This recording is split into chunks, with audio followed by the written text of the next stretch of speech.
Hi everyone, welcome to Start to Excel in 3 minutes. Today I will show you how to count the number of words from a row.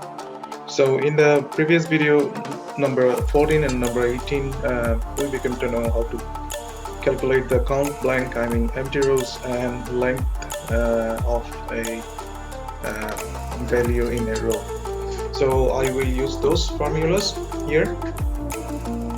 So let's see how to do it.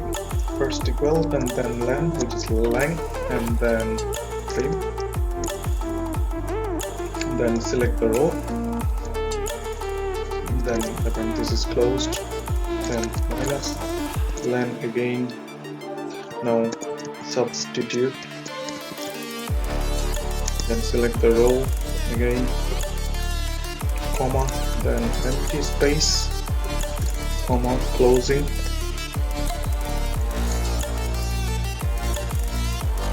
Plus 1. Enter. So I can see that the output is 1, and yeah, the value is also 1, like one word. So if I scroll down the output, then I can see the number of words. So it will count every single word.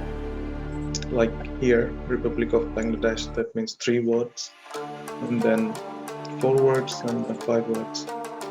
So this is how we became to extract number of words from a row. Thank you.